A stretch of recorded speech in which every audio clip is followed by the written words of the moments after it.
halos na po yung ating evangelistic meeting sa global. At usually, kasabay na yung kanilang pinakang Christmas fellowship. Pero gusto pa rin natin nila na magkaroon sila sa December 22, Sunday ng umaga. Kaya pa-pray po ninyo at kung hindi po makatulong sa kanilang evangelistic meeting this coming Thursday, ay magkita-kita na naman tayo doon. Tayo po naman dito ay December 22, ang ating Christmas fellowship. Amen? Ano tawag ito? Christmas Sunday. No? Mula umaga hanggang alas 12 ng gabi. At ang plano natin po, ay diretso na. Sunday morning, then dito tayo magkatanghalian, tuloy-tuloy na po yan. Amen? Pagandaan niyo po itong ating mga okasyon na ito. Now, hindi po buksan pa sa book of James chapter 1. The book of James chapter 1.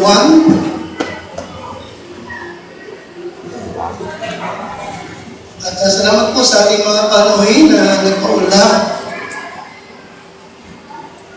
sa mga tagapila, kasaan, uugong. Salamat po na kayo may nahanap ko ng umaga. The book of James chapter 1, aklat ng Santiago, kapitulo 1.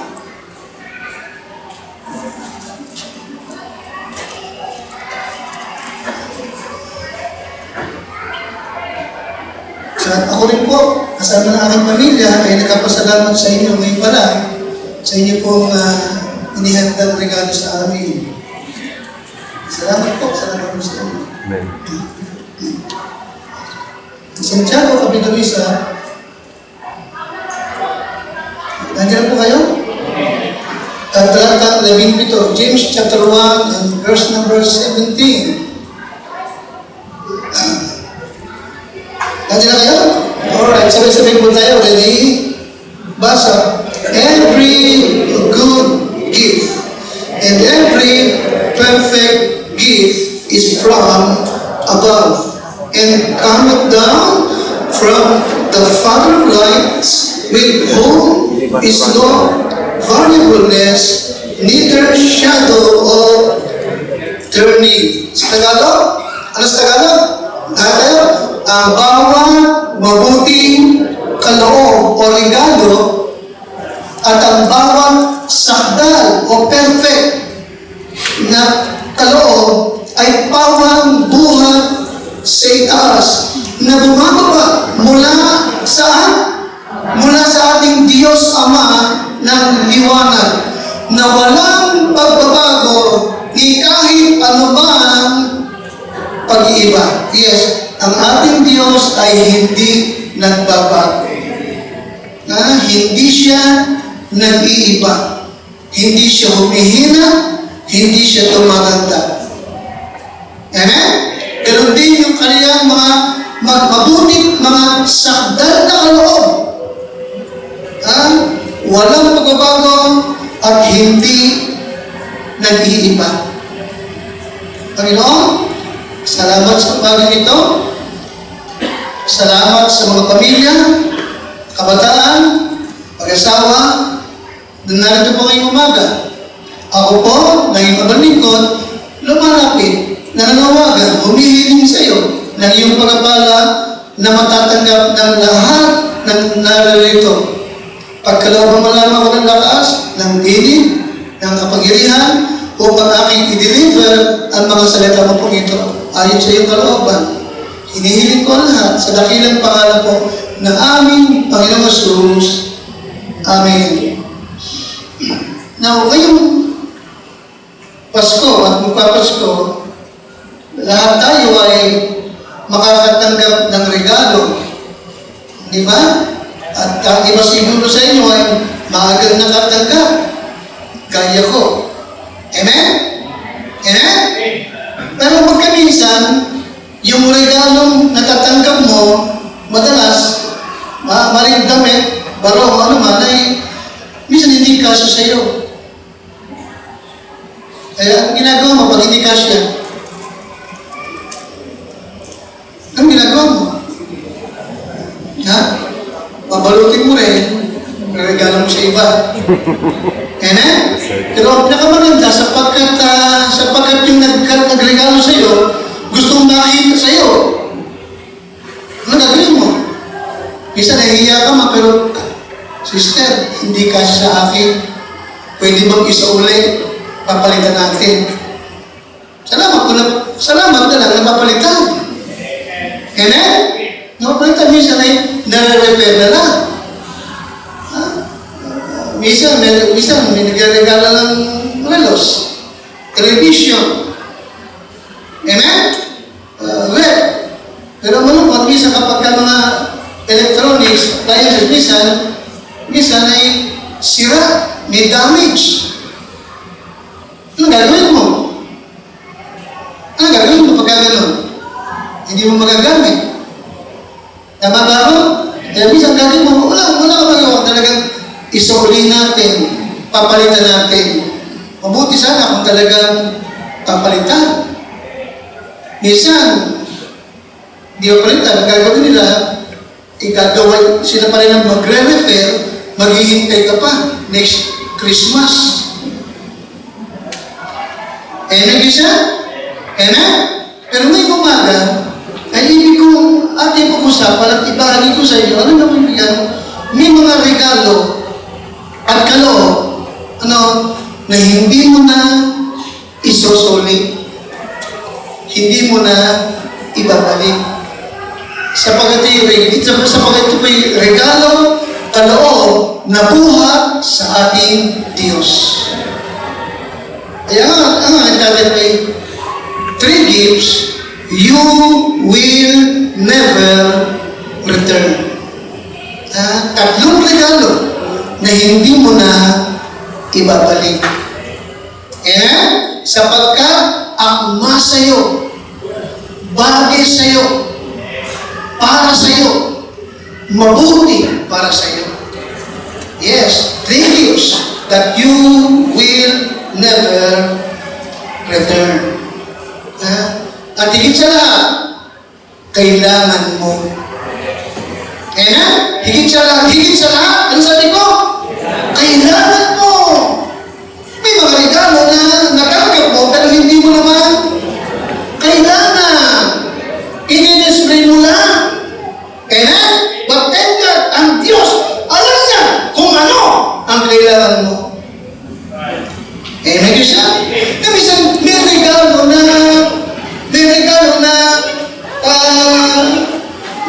hindi mo naman alam, kailangan mo. Nakikinig ka sa akin? May mga bagay na hindi mo alam, kailangan mo. Para mabuhay ka sa mundo nito. At hindi sa alam, kailangan mo hanggang umalis ka sa mundo nito. Kailangan mo, pero hindi mo alam. Nakikinig mo ako? May mga bagay na hindi mo alam, kailangan mo sa buhay nito. At kailangan mo rin hanggang umalis ka sa buhay nito. Pero hindi mo kailangan. Pero alam ng Diyos yung hindi mo alam. Kaya kahit hindi mo hinihingi, ibinigay din na regalo para sa iyo. Amen? Amen? Amen, isa? Number 1 is what? Salvation. Salvation. Okay? Salvation is a gift you will never return. Okay? Ito'y kaloob na hindi mo na ibabalik. Amen, isa? At ito po'y dakilang kaloob sapagkat hindi mo hiningi pero ibinigay sa'yo. Di ba namin? Hindi mo hiningi. You know what? Hindi mo alam kailangan mo. In Romans 3:10, walang matuwid, walang kahit isa. Walang nakakaunawa, walang naghahanap sa Diyos. Hindi mo alam kailangan mo ang Diyos. Hindi mo alam kailangan mo ang kaligtasan mo sa Diyos. Amen? Pero salamat, alam ng Diyos kailangan ko. Amen? Isang araw, hindi ko siya hinahanap, hinanap niya ako. Ano niya siya? Natagpuan niya ako. Kumatok siya sa pintuan ng aking puso. Tinanggap ko siya na aking tigapagligtas. Nung ko lang nung naunawa, kailangan ko pala ang Diyos sa buhay ko. Yes, salvation is gift, you will never return. At hindi ito babawiin ng Diyos. In 2 Corinthians chapter 6, notice verse number 2. 2 Corinthians 6, number 2. Basahin nga po natin.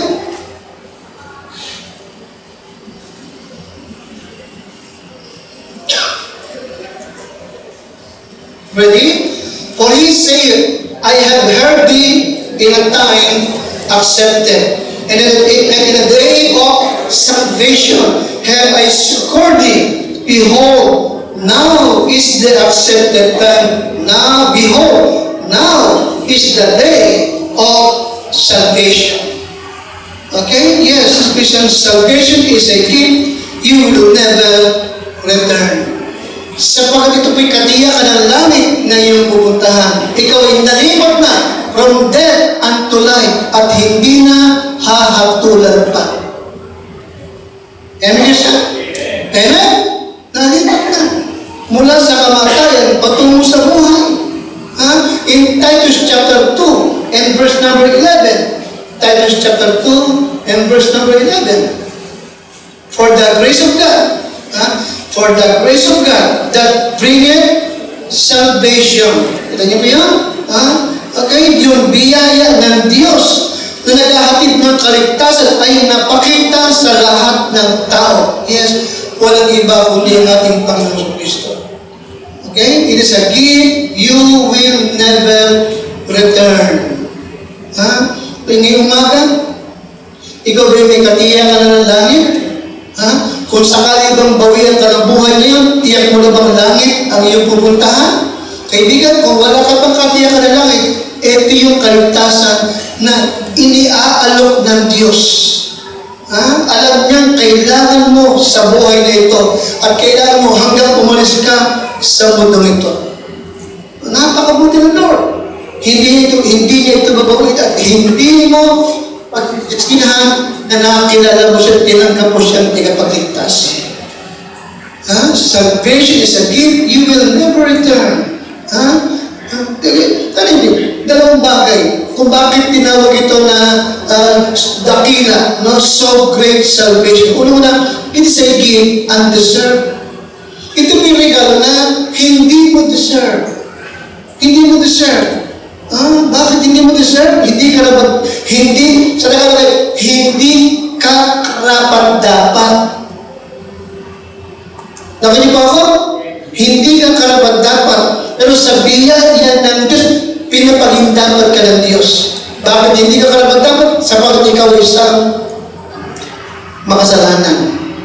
Ang sabi sa Romans 5:8, ipinakita ng Diyos ang kanyang pag-ibig sa atin, bagaman tayo ay makasalanan, si Kristo'y namatay nang dahil sa atin. It is a gift undeserved. In verse number 24, in some verse number 24,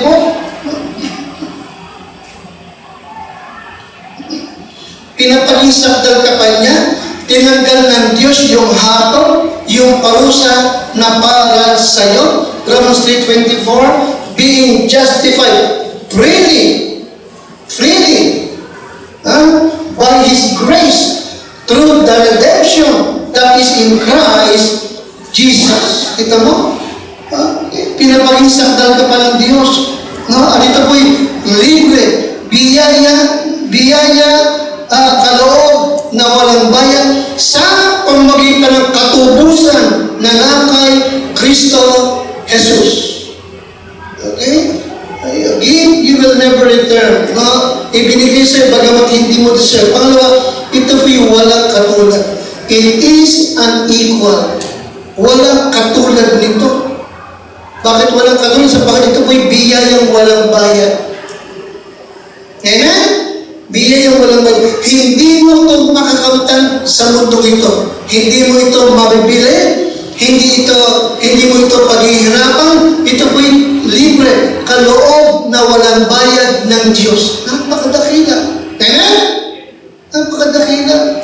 Hindi mo na ibabalik pa. Sabi ng Efeso 2:8, sa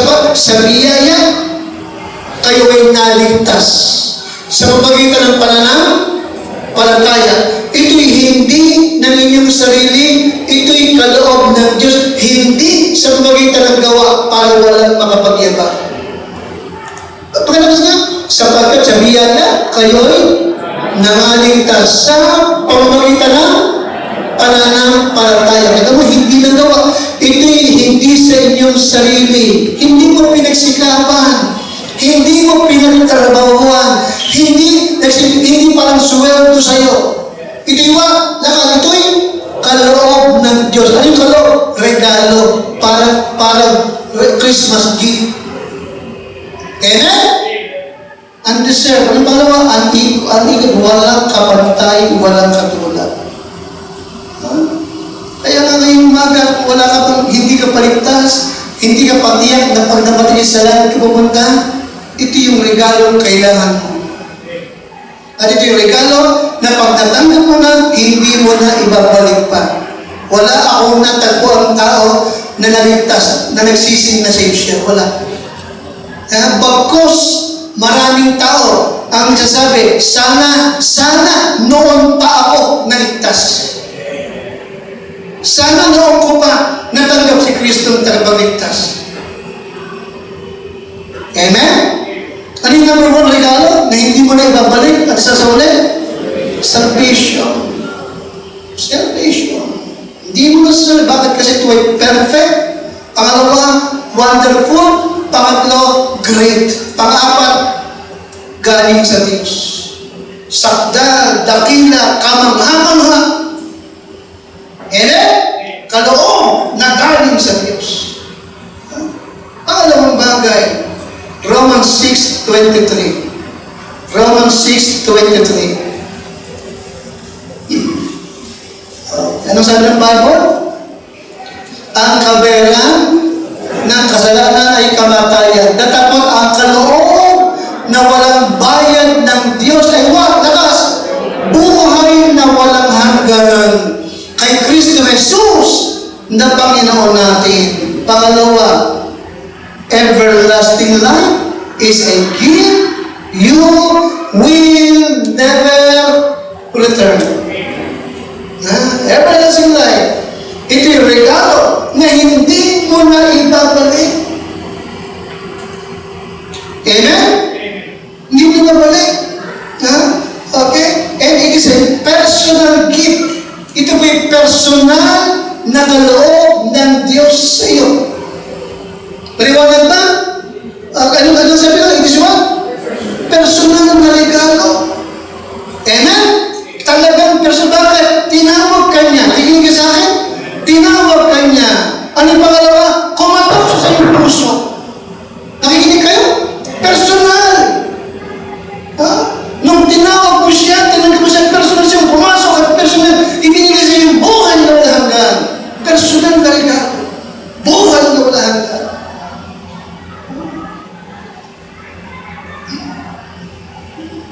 Nung mga nakaraang taon, ewan ko lang ngayon, iba na presidente kasi, nung mga nakaraang taon, may mga pamaskong galing sa munisipyo na ibabaksak lang sa barangay, tapos ay yung mga tao pupunta sa barangay, kukunin nila yung kanilang regalo. Pero hindi manatawag na batas. Personal. Kaya hindi niya sabi? Maraming pinanggalingan. Maraming pinagdaanan. Pero ito, regalo ito, personal ito. Kaya nga ngayong umaga, si Kristo personal na kumakatok sa pinto ng iyong puso. Kung hindi ka paligtas, kung wala ka pang katiyakan ng langit, personal siyang nananawagan, personal siyang kumakatok. At pag tinanggap mo siya, personal siyang papasok at bibigay siya ng buhay na wala hanggang. Yes, mga kaibigan, ito po yung isang regalo napakadakila, sagdal, kamangha-mangha. Okay? Na hindi ibabalik at hindi isusunod ng sino mang tao na tatanggap. Amen? Kaya nga, itong Christmas na ito na darating, totoo. Alam natin, nakakaunawa tayo na maraming tao nagsa-celebrate sila ng Christmas pero wala silang pagkaunawa. Kung sino yung kailangan siya celebrate, Nakakita ka ba ng mga Christmas party na ginoglorify si Kristo? Wala naman. Kain, inuman lang sila. Amen? Wala silang pakialam. Kung hindi patungkol sa kapanganakan ng Messiah, ng Kristong dumating, wala silang pakialam. Wala silang pakialam kung totoo bang December 25 o March. Wala silang pakialam. Pero tayo nakakaunawan tayo. Amen? Na huwag malihis yung ating focus. Na ito'y pag-alaala na minsan sa buhay natin, ang Diyos ay nagkatawang tao. Ang Diyos ay tumating sa gitna natin. Ang Diyos ay dumating. Anong layunin? Para mabayupay lamang sa krus, mamatay para bayaran yung ating kasalanan. Kung na naman dapat talagang manuwalhati, madakila, maparangalan, sambahin at paghandukan, ay walang iba kundi yung Diyos na dumating upang mamatay sa krus ng Kalbaryo. And then, siya yung nagregalo sa atin. Regalo mo lang bayad, regalo hindi mo na ibabalik sa pagkakot, perfect. Kaya kailangan mo para sa iyo. Salvation, and second is what? Ano yung pangalawa? Everlasting life. Amen? Personal gift. Bakit personal? Pangalawang bagay, bakit personal? Tinibalik din yung Romans 6:23. Bakit personal? Sapagkat ang kabayaran ng kasalanan ay kamatayan, datapot ang kaloob na walang bayad ng Diyos ay buhay na walang hanggan kay Kristo Jesus. Amen? Asa naman po, ito ang buhay na walang hanggan. Sino? Si Kristo Jesus. Amen? Ulitin ko lang.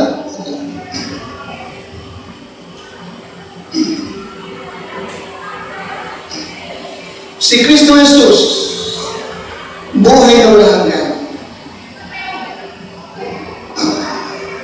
Amen? Kaya, pag tinignan mo si Kristo, yung buhay na walang hanggan nasa iyo na. Si Kristo Jesus ang buhay na walang hanggan. Hindi pwedeng maghiwalay. Nakunin pa ako? Amen? Si Christ ang eternal life. Ang eternal life ay si Christ Jesus.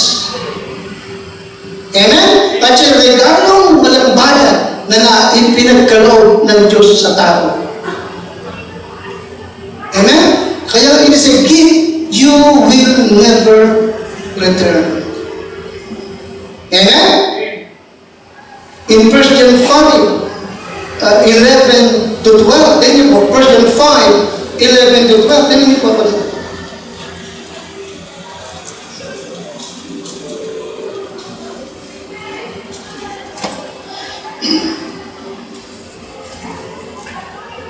Question 5, 11. Diyan na po kayo? Naguhin niyo po. Naguhin niyo po.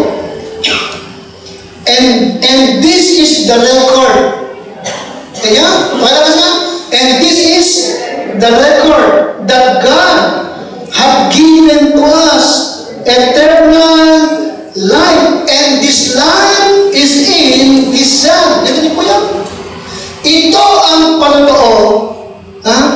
Na tayo ay binigyan ng Diyos ng buhay na walang hanggan. At ang buhay na ito ay nasa kanyang anak. Nakadiin po yan? Nakadiin po? Number 12. He that had the Son. Okay, o, pagkakas na. O, 11. Ay, pagkakas na. At ito ang patotoo na tayo'y binigyan ng Diyos ng buhay na walang hanggan. Libre yun. Biyaya yun. At ang buhay na ito ay nakalimutan buhay. Nasa kanyang anak. Anong klaseng buhay ang binabanggit? Buhay na walang hanggan. Nakalimutan buhay na walang hanggan. Nasa atin si Kristo. Siya yun. Siya yun. Number 12. Ang kinaroroonan ng anak ay kinaroroonan ng buhay. Anong klaseng buhay yun? Yung buhay na walang hanggan. Hindi pwede magkinuwala si Kristo sa katanan. Okay?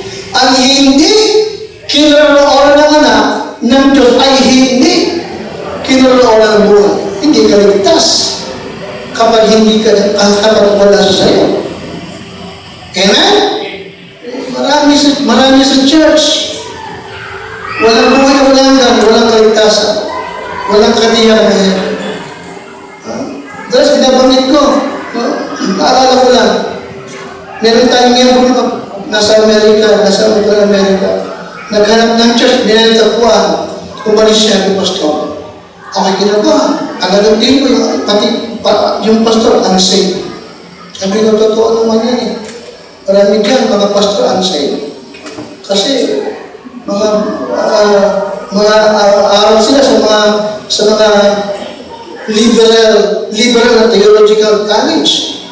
Na hindi naniniwala sa inspiration of the Bible, hindi naniniwala sa blood atonement, hindi naniniwala sa salvation by grace through faith, at hindi naniniwala sa hell. Narinig niya. Okay.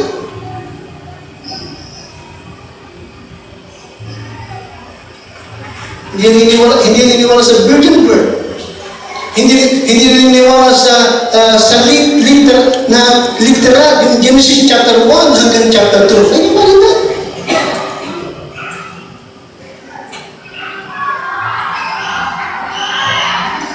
Kaya niyo mati makakita ko, pastor, naniniwala sa evolution. Save ba yun? Salamat na kaunawa tayo. Amen? Salamat, natanggap natin yung regalong walang bayad ng Diyos na hindi mo na ibabalik. Amen? Kaligtasan at buhay na walang hanggan. Amen, isa? Kaya salamat, ano? Okay. Ito yung patutuo again, ha? Tingin sa akin. Anong sabi sa King James, yung verse 11? And this one, this is the record. Ano yun? Ano yung record na binabanggit doon? Tingin sa akin, ito, this is the record. Di ba namin? This is the record. Ito yung record natin na ang Diyos nagbigay sa atin ng buhay na walang hanggan. Ang salita ng Diyos. Amen? At salamat, no? Okay? Na ang pangako ng Diyos ay hindi lamang nasulat, kundi talaga pangako na kanyang ginawa sa atin. Amen? Salvation and everlasting life. Sabi ng Bible, for God so loved the world. Amen? Ang kanyang pag-ibig ay talagang extraordinary. Okay, extraordinary, no? Okay, inibig niya kayo bagamat hindi kaibig-ibig. Ano po? Alright, una, salvation. Pangalawa, everlasting life. Okay? And let me remind you, son, no? Okay, itong mga kalab nito ay gift of God na tanggap natin by believing in Him. Not by works, not through baptism. Amen? Amen? Hindi sapagkat tayo may naging baptist, kundi sapagkat tayo may nanampalataya sa ating Panginoong Jesucristo. Amen? Ang sumasampalataya sa anak ay may buhay na walang hanggan. In Acts 16:31, believe on the Lord Jesus Christ and thou shalt be saved. Romans 10:9, kung ipapahayag mo ng iyong bibig si Jesus. Amen? Kung ipapahayag mo ng iyong bibig si Jesus na Panginoon at mananampalataya ka ng buong puso na siya'y muling binuhay ng Diyos mula sa mga kapatid, ikaw ay maliligtas. Amen siya? Amen?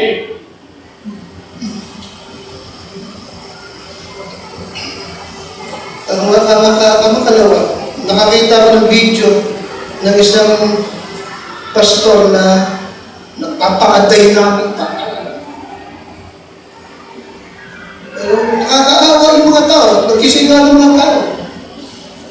Alam mo ito pa akong sinabi. Hindi daw sa John 3:16, pero mula John 3:5. Ibig sabihin itong tao mo na ito. Amen. Kung hindi siya pagtakaman ng bantay, kailangan ng bautismo para maligtas. mo. Amen. Totoo yun. Yung mga tao naman, walang bagay, praise the Lord, hallelujah. Naku, delikado to. Delikado. Salamat. Aligtas tayo. Di ba? That is by faith in Christ Jesus alone. Amen? Ang sumasampalataya ay may buhay na walang hanggan. Amen? Ang bautismo ay para sa ligtas na. Kung talagang ligtas ka na, magpabautismo ka. Ligtas ka na eh. Tinanong mo na si Kristo. Amen? Si Christ mismo ang nagpabautismo bilang halimbawa para gawin natin yung kanyang ginawa. Amen? Dito yung okay. Si Kristo yung nagpabautismo sapagkat siya'y anak ng Diyos. Amen? Ganun din ikaw. Kung ikaw ay tumanggap ng Kristo, anak ka ng Diyos. Dahil anak ka ng Diyos, kailangan ka bautismuhan. Kung hindi ka anak ng Diyos, hindi mo kailangan ng bautismo. Pero kung anak ka ng Diyos, bautismuhan ka. Sapagkat yung anak ng Diyos ni Kristo ay yung anak ng Diyos na si Jesus Kristo ay nagpabautismo. Para gawin din natin yung kanyang ginawa. Nag-iwan siya ng halimbawa para sa atin. Amen? Hindi na siya nag-iwan ng halimbawa, kundi nag-utos pa siya. Humayo kayo sa buong salibutan, ipangalan niyo ang Ebanghelyo. Amen? Amen? Go ye therefore and teach all nations, then baptizing them. Baptizing them in the name of the Father and of the Son and of the Holy Ghost. They were teaching them to observe all things. Okay?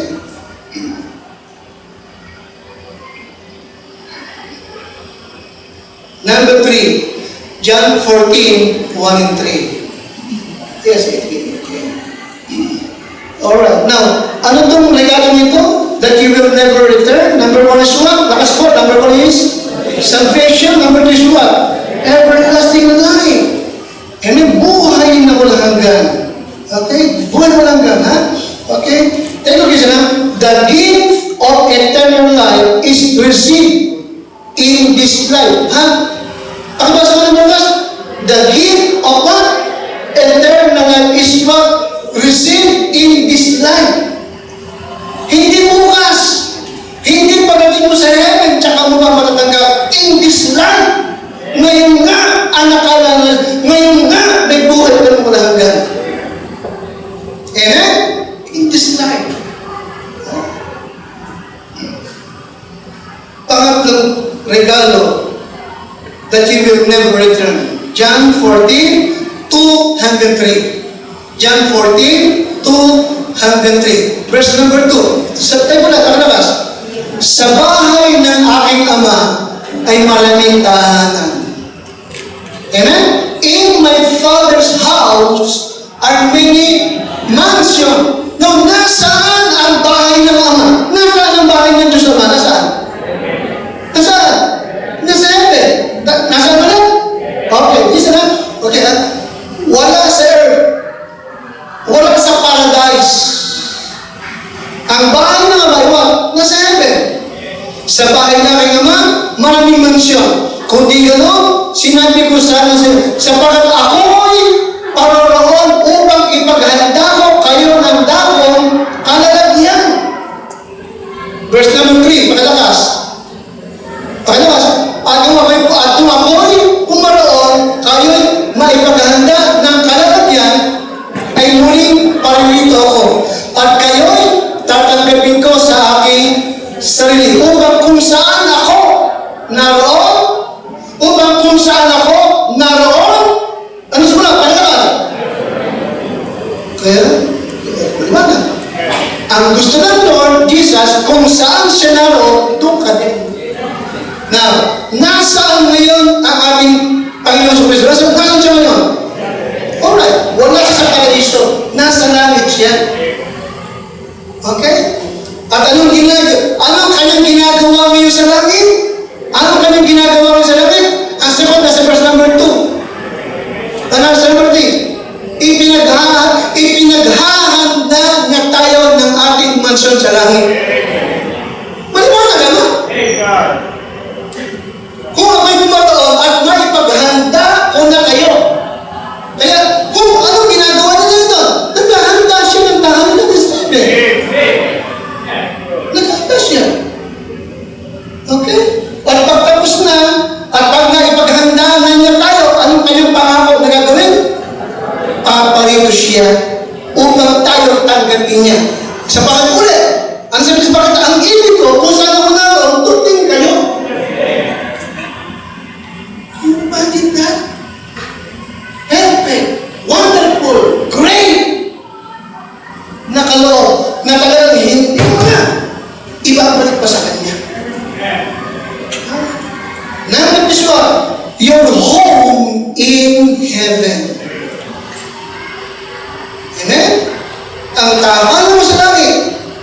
isang regalo, kaloob ng Diyos na hindi mo na ibabalik pa sa Kanya.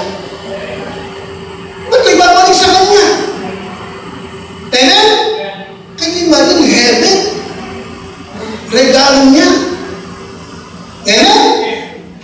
Now, sino sa atin ngayong umaga ang makapagsasabi na ikaw ay karapat-dapat talaga sa langit? Aba, walang isa man sa ating karapat-dapat sa heaven. Sapagat tayo'y makasalanan, naligtas lamang sa biyaya ng Diyos. We are not perfect. Tama ba? Tama ba? Nagkakasala, nakakagawa pa rin ng pagkakamali. Amen? Hindi laging masigasig, pero salamat sa biyaya at awa ng Diyos, ligtas ka, may buhay kang walang hanggan, at yung tahanan mo sa langit, hindi lilipas, hindi kukupas, hindi babawiin ng Diyos sa iyo. Maliwanag ba? 1 Peter 1:4. 1 Peter 1:4. Your home in heaven is a gift. A gift you will never return. 1 Peter 1:4. Nakita niyo po? Basahin natin yung Tagalog.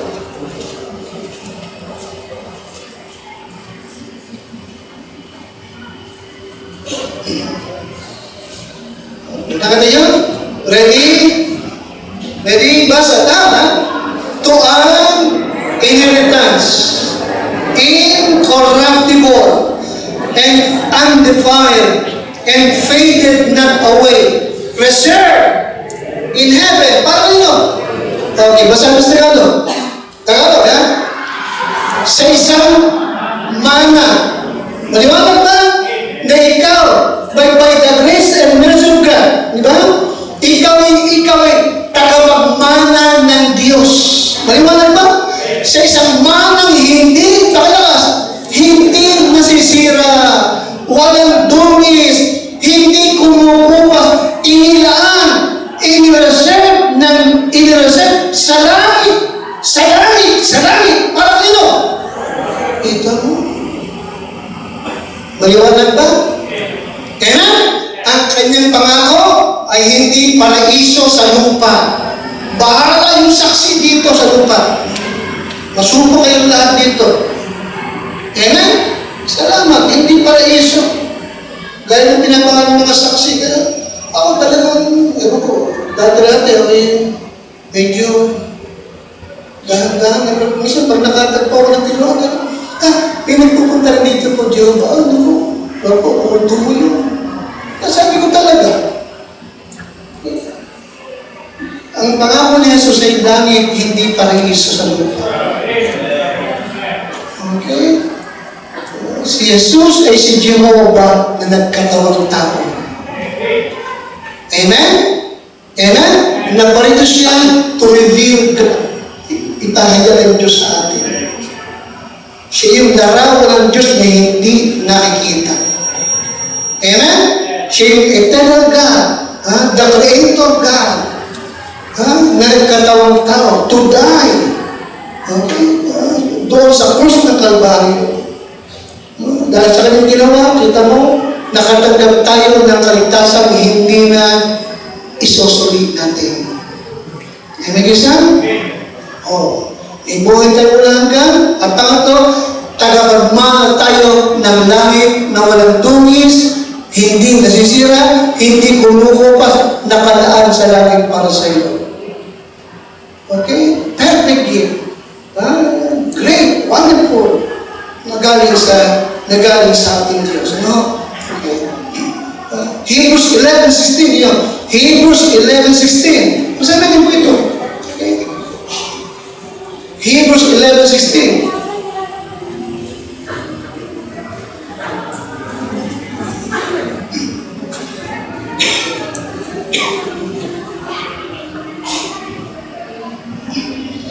Nabasayan din po sa Tagalog.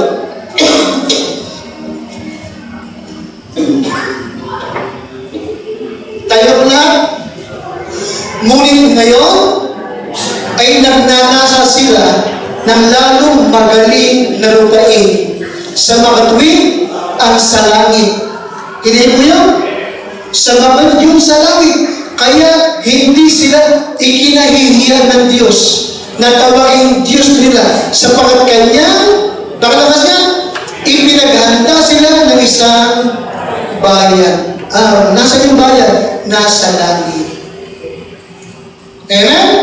Amen? Magtatapos na ako. Ayaw ko lang tayo sa ito, ha? Ang langit na pupuntahan ng Sebe, tinawag na city. City of the living God. Amen?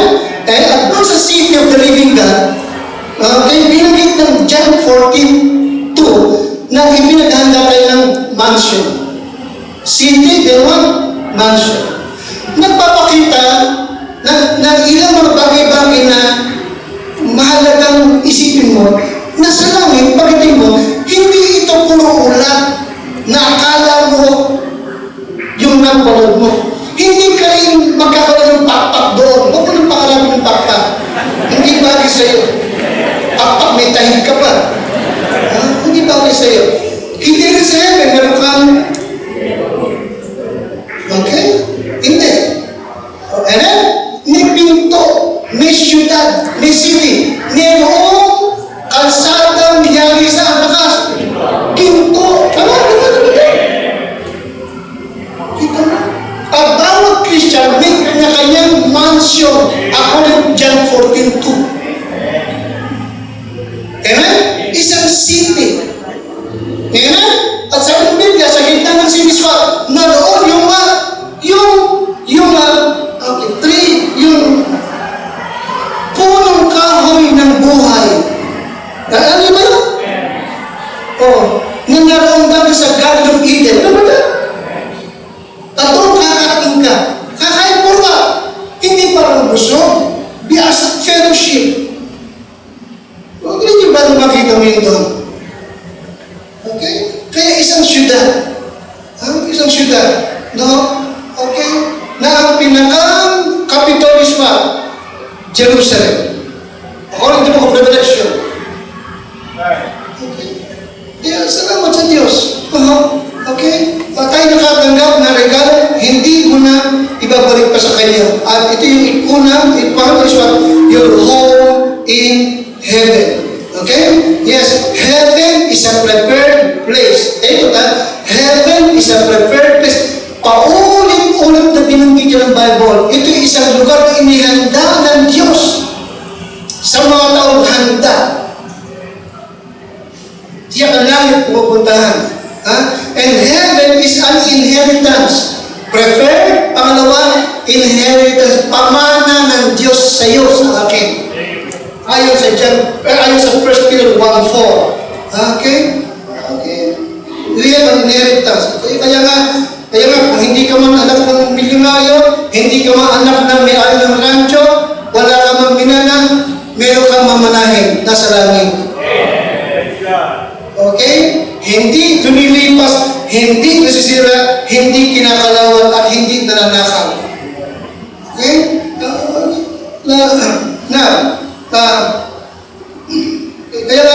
Kaya ladies and you will never return the gift of salvation. And you will never return the gift of eternal life. And you will never return the gift of what? Ano ba ito? Heaven. Heaven. Christian, ito yung tatlo. Na noong pa lang, regalo na ng Diyos sa atin na tumanggap sa Kanya. Amen siya? At itong regalo nito, listen niyo po ito yung regalo na hindi mo matanggap pagdating doon. Ngayon pala, nasa iyo na. Amen. Ipanulit. Amen? Parang nasa iyo na. Reserve in heaven for you. Amen? Eternal life ka? Ligtas ka? Ano pa? Amen siya? Kaya nga, yung umaga ito, parang gusto ko lang maging hamon ito na yung pag-isitang, now what? Ngayon, ano? Ano naman ang magagawa mo sa Diyos nito? Na naghandog sa iyo ng regalo na hindi mo na ibabalik pa sa Kanya. ilagay nyo na, no, ito lang ang tama natin magawa. Number one, love Him. Ano sabi ko? Ibigin mo siya. Na naghandog sa'yo ng walang katulad na ito. Love Him. Secondly, worship Him. Love Him. Second is what? Sambahin mo siya na may katapatan. Amen? Worship Him. Honor Him. Para alam mo siya. Matuto kang maghandog sa Kanya. Alam mo siya? Love Him. Number two. Number three. Honor Him. Honor Him through what? Maghandog ka sa Kanya. Magtapat ka sa Kanya. Maghandog ka. And then, confess Him. Ipahanap mo siya. Huwag mo siyang ikakahiya. Nakikinig ka sa akin? Confess Him. Maaaring yung mga tao magagalit sa'yo. Pagtatawagan ka. Maaaring kasambahin mo pa. Kasama mo sa bahay dahil kay Kristo. So what? Ayan ba? Amen? Hindi ako ginaya namin. Lord, hindi ko siya kakahiya. Confess Him. Okay? Bakit kami yung buhay mo binago? Bakit gamitin mo yung bibig mo sa pagpapahayag ng salita ng ating Panginoon sa Kristo? Confess Him, serve Him, live for Him. Amen? Mabuhay ka na para kay Kristo. Hindi na para sa iyong sarili lamang. Amen? Tayo nakatanggap ng regalo mo ng bayan, tayo nakatanggap ng mga regalo nito na hindi mo na ibabalik pa. Bakit? Hindi mo na balik kasi perfect. Amen? Great. Ano pa? Wonderful. Tinigit sa lahat. Kailangan ko, kailangan mo. Kailangan natin lahat. Amen? Dito hanggang sa kabilang buhay. Sa piling ng ating